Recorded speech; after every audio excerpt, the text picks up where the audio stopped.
Carrots at saka yung celery. Nice ba? Shell. Tapos, yun ang inilalagay ko.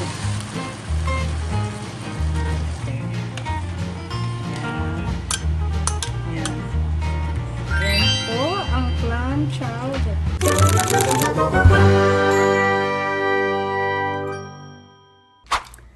Good evening! Next ko na iluluto ngayon, ang dami rito nakalagay. Gagawa po ako ng clam chowder. Yan po ang gagawin kong soup tonight na magiging dinner ni hubby. So now anong kailangan para sa clam chowder? Ewan ko kung sa inyo sa Pilipinas nakakain niyo 'yon. Dito kasi masarap po kasi ang clam chowder. So, gagawin ko, i-chop ko lang. Ang importante, meron kang carrots, meron kang yukon. Ang tawag dito yukon potatoes. Lalagay ko lang dyan. Tapos, meron kang celery. Lalagay ko po sa mga ganyan. So, dalawa lang. Malit lang naman. At saka, puting onions. Tapos, ito po. Ang smoked clams. Meron din siguro nagtitinda ng ganyan din sa Pilipinas. Ganyan lang po siya, oh. Bubuksan ko. Papakita ko sa inyo kung itsura ng isang clam chowder. Ang clam chowder kasi, lang yan, luluto mo yan ng butter and flour. Yun daw sabi. So, ganyan po ang clam. Ang ibig sabihin, ang clam, alam niyo yung Manila clam. O, di ba?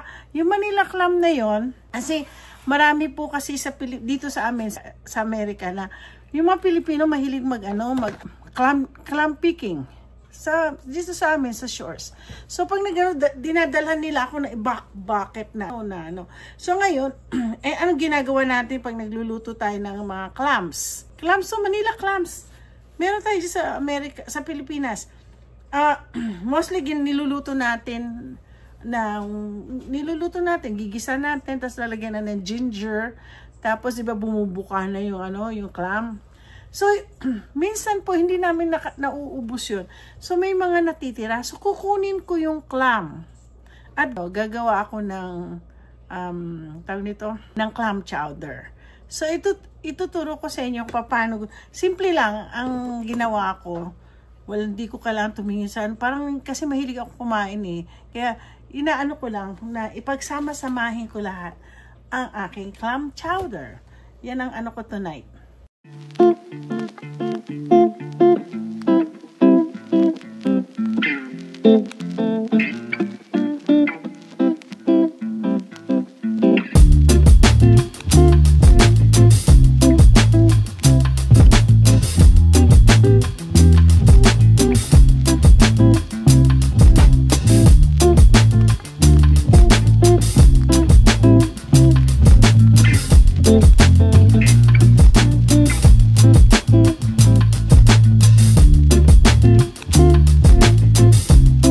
Okay guys, ito na po ang gagawin ko para sa clam chowder. At meron din po akong vegetable stock na gagamitin ko. So for now, gigisain ko to sa butter. Okay guys, ito na. Kailangan ko ng butter. Iluluto natin ang butter. Alam niyo, masarap dito sa margarine. Kaya lang, ito plant-based po to. Ito ay okay sa asawa ko kasi hindi siya pwede sa regular na butter. Kasi meron siyang allergy. Parang lactose tolerance ba yun? Ano ba yung tinatawag nun? So, yan. Ay, nakalimutan ko mag-on ng on natin dahil saucepan. Okay. Medyo mainit-init na po yan. Ano natin ang sibuyas.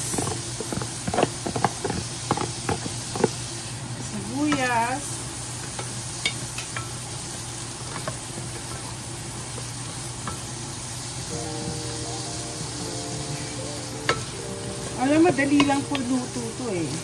So, igaganyan nyo lang po yung sa sibuyas. Para na iba naman po, no? Sibuyas.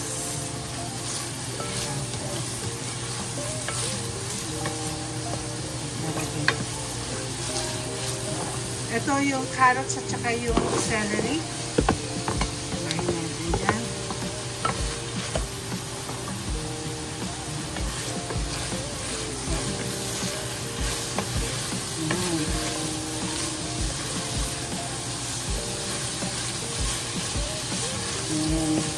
Tapos, yung patatas po, inano ko, chinap ko siya ng ganito.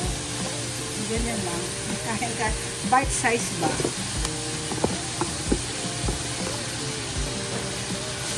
Yan. Alam niyo po, hindi pa po nag-uumpisa mabango na. Bango na amoy. Ngayon, dali lang mo yan. Lalagyan po natin ng pepper.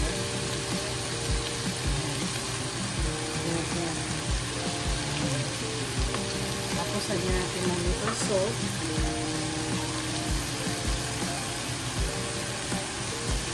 Tapos lagyan natin ng seasoning.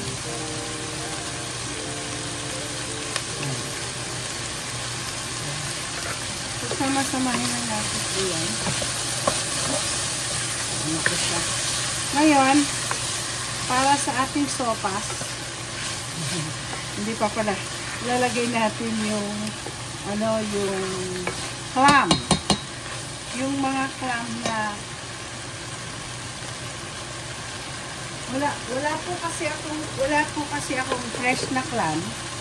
Kasi pag ako binibigyan ng mga client ko, ginagawa ko po. Inaalis ko na sa shell. Tapos, yun ang inilalagay ko.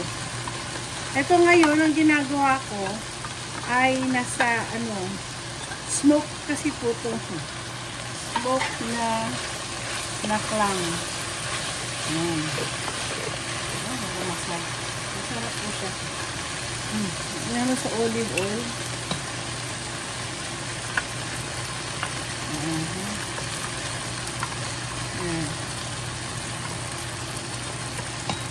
Okay. Sige.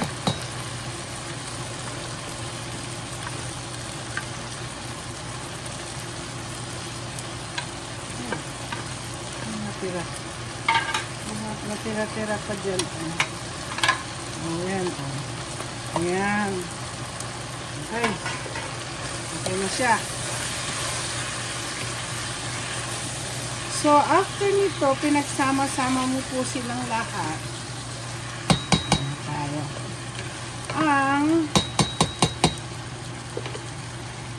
Ang next natin is a vegetable stock. Ayan. Ayan.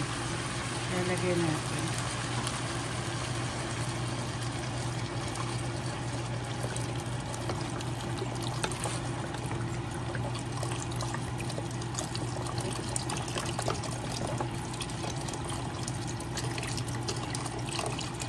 Ayan. Sarap. Tayo natin ito mag-boil. Okay, let's put more little bit of water. Kasi madami na siya. So, sarap po siya. Sarap. Lagyan ko pa ng konting salt.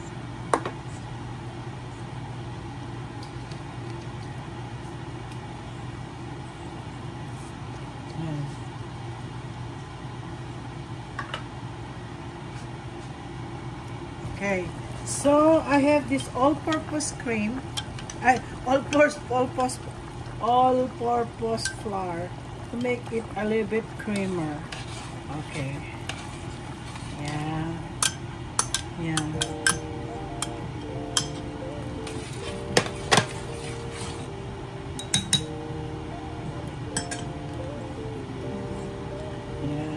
Kailangan po ito magiging malapot Palalaputin po natin siya. Ay, malapot na nga. Naging very thick na to, oh. Yan. Ay. Doon natin ilagay. Malapot na po siya. Gusto ko yung malapot na malapot. Talagang kasi masarap po siya malapot na.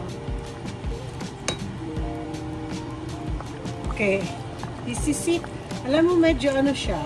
Gusto ko siyang lagyan ng para siyang may milk na clam chowder. Gagamitin ko na lang yung almond milk nila. So, lalagyan ko na lang ng ano, parang creamy ba? Ayan. Almond milk ni ano, ni Lance. Ayan! Clam chowder na dating. Ayan po ang clam chowder. Kailangan talaga makapal. Very thick po siya. Kailangan i-stir mo i-stir para ano.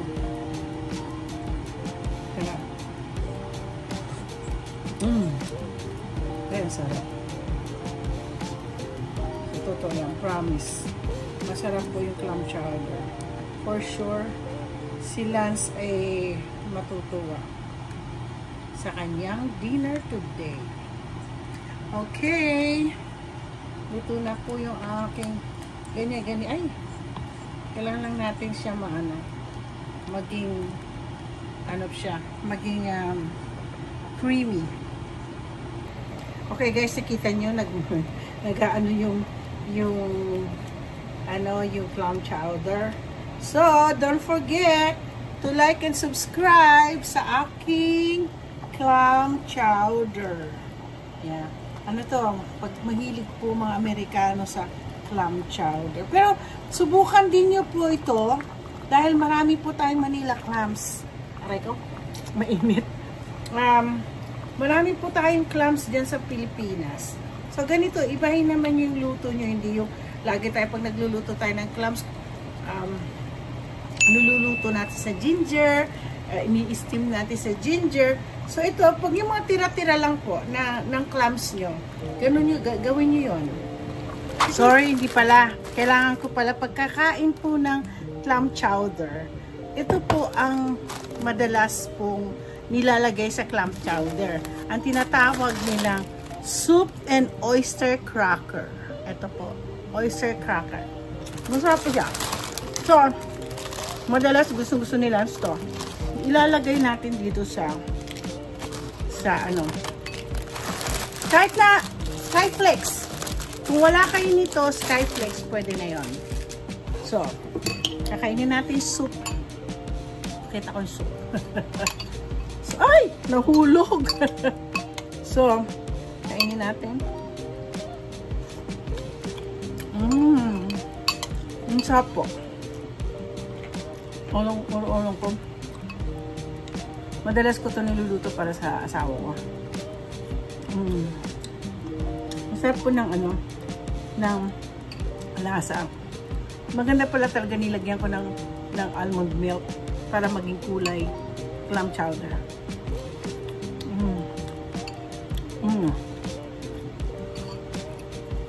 So, don't forget to ito na talagang final. Like and subscribe ang aking clam chowder.